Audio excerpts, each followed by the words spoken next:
Welcome back class. अब चलते हैं हमारे 9th और 10th सम की ओर।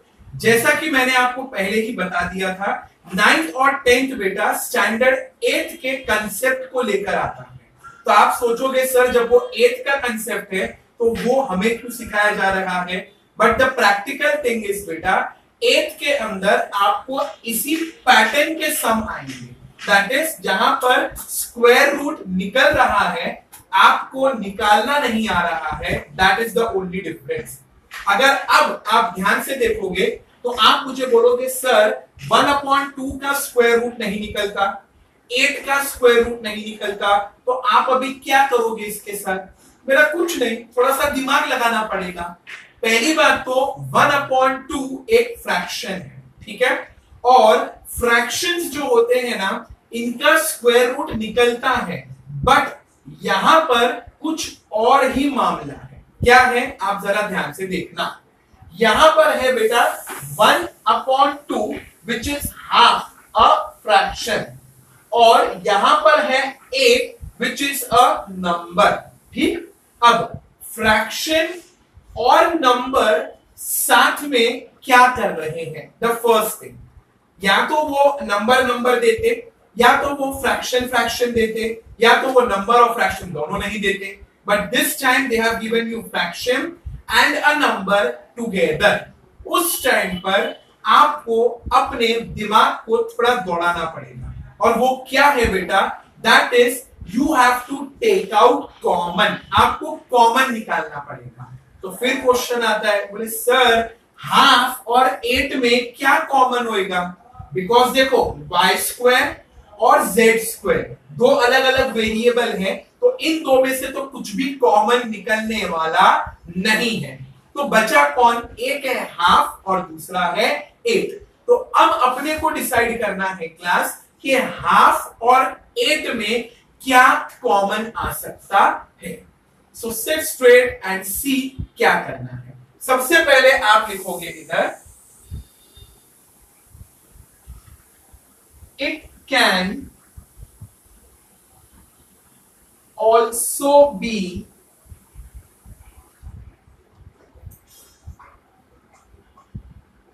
expressed as। अब सर ये क्यों लिख रहे हैं? बिकॉज हम लोग क्वेश्चन को थोड़ा सा ट्विस्ट या चेंज करने वाले हैं। जैसे कि बेटा मैंने आपको बताया y स्क्वायर और z स्क्वायर इन दो में कुछ भी कॉमन नहीं है हमारे पास, तो forget y square and z square, इनके बारे में बात ही नहीं करेंगे। अब बच कौन जाता है हमारे सामने? हाफ एंड 8, और हाफ और 8 में एक चीज कॉमन है, दैट इज हाफ और 8 दोनों हाफ के टेबल में आते हैं। हाँ, अब आप सोचोगे सर हाफ का टेबल आते हैं, थोड़ा सा टाइम दो, एक स्टेप करने दो, आपको समझ में आएगा मैं क्या बोल रहा हूं। राइट नाउ मैंने आपको क्या बताया? y स्क्वायर और z स्क्वायर ये दोनों क्या है? वेरिएबल, और इनमें कुछ भी कॉमन नहीं है, तो फॉरगेट दैट। अब कौन बच जाता है? हाफ और 8। हाफ और 8 में एक बात कॉमन है, एंड दैट इज वो दोनों हाफ के टेबल में आते हैं। कैसे आते हैं? I will tell you. Sit straight. देखो सबसे पहले बेटा क्योंकि वो कॉमन है and common things are always written outside the bracket, तो कॉमन चला जाएगा बाहर। ठीक, अब आप ब्रैकेट लगाओगे और आपको बात करनी है अपने आप से। Pay attention.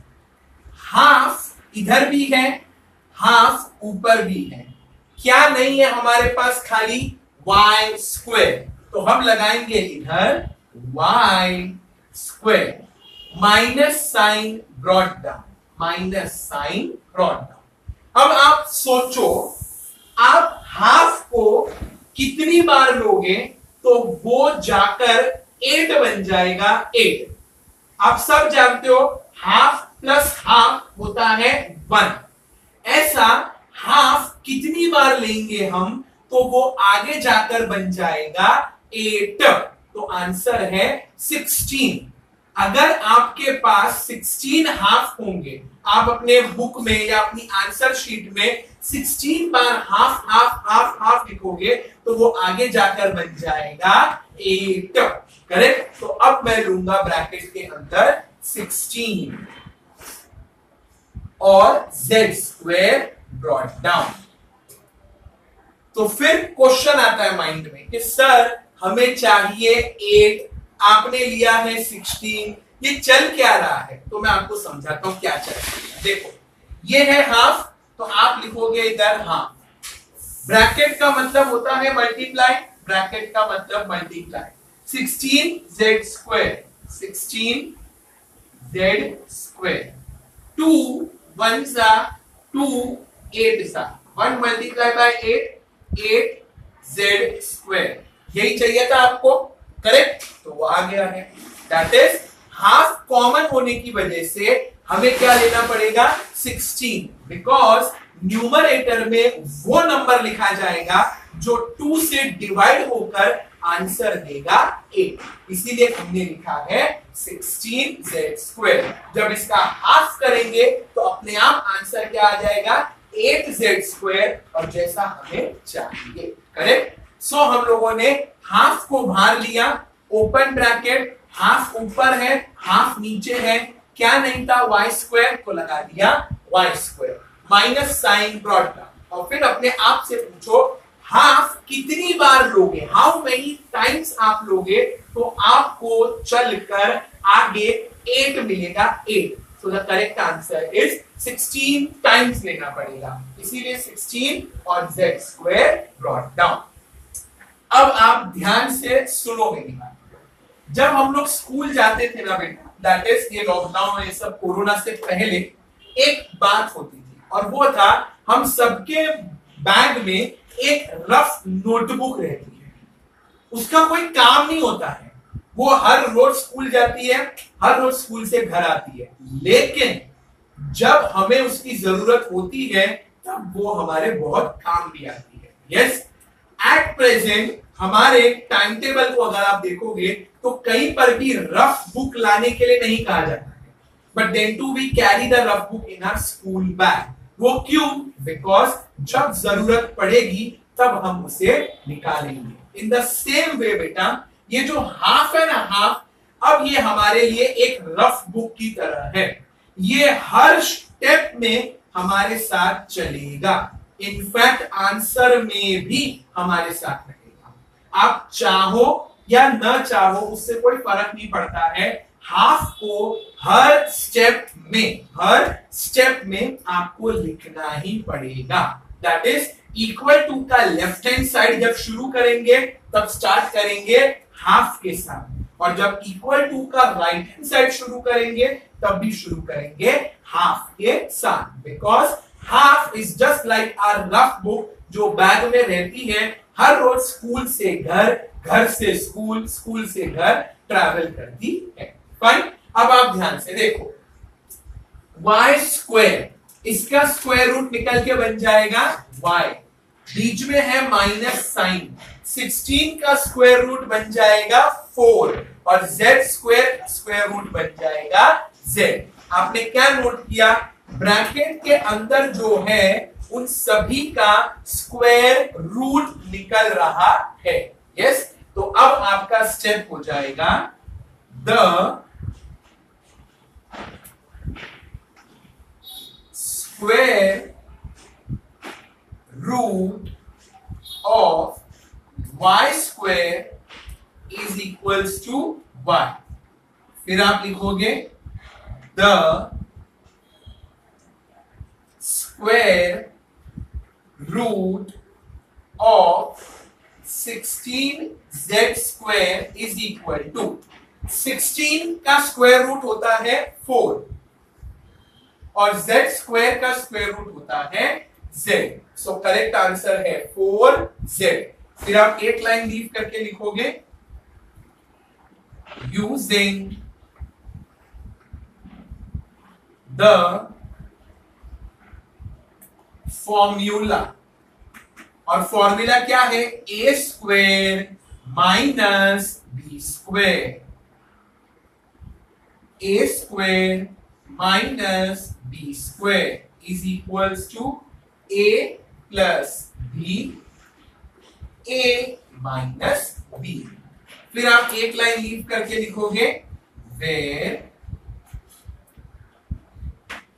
ए बन जाएगा हमारे लिए y और b बन जाएगा हमारे लिए 4z. So where a is equals to y and b is equals to 4z. Correct. और अब बेटा सबसे इंपॉर्टेंट स्टेप शुरू होगा. आप फॉर्मूला कॉपी करोगे और जैसा मैंने आपको बताया इक्वल टू के लेफ्ट को जब हम शुरू करेंगे हम क्या लगाएंगे, हाफ.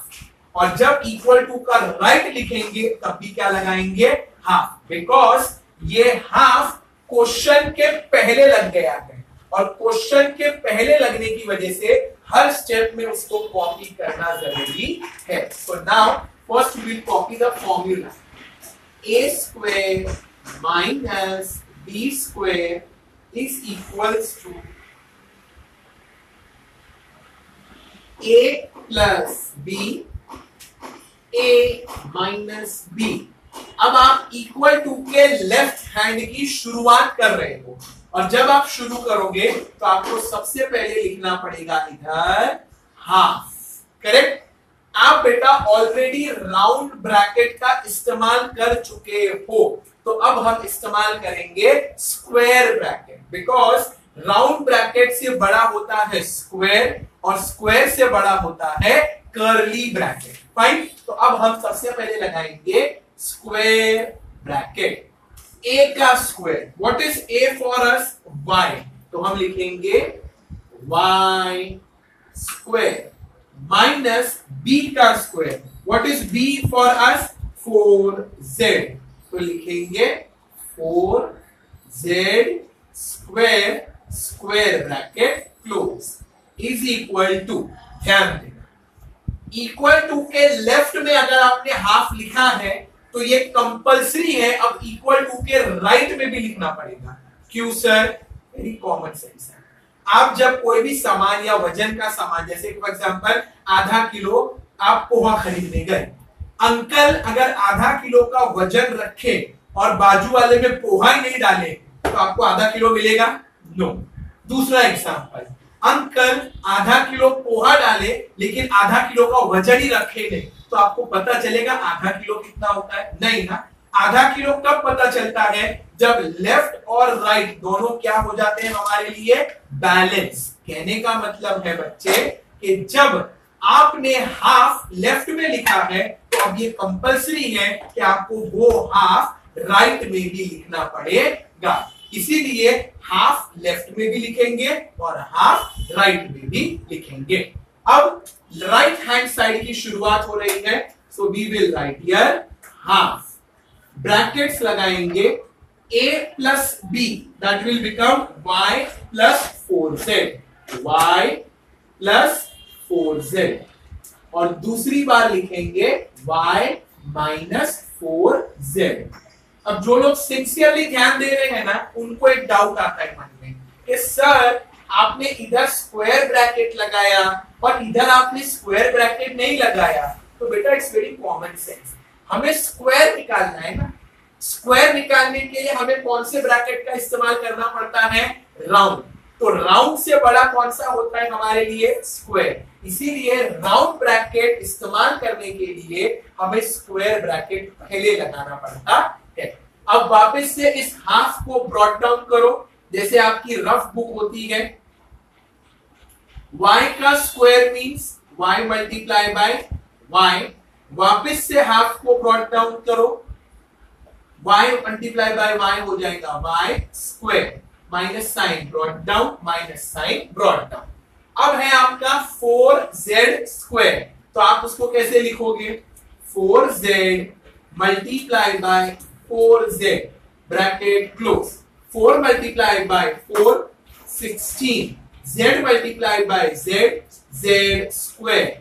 जरा ध्यान से देखना बच्चा, यही चीज हमने यहां लिखी है और वही चीज रिपीट आई है. दैट मींस हमारा एक्सप्रेस्ड एज और हमारी सॉल्विंग एग्जैक्टली मैच हो रही है. अब इक्वल टू के राइट में जो कुछ भी बचा है ना बेटा तो चुपचाप खाली कॉपी करने का काम बचता है.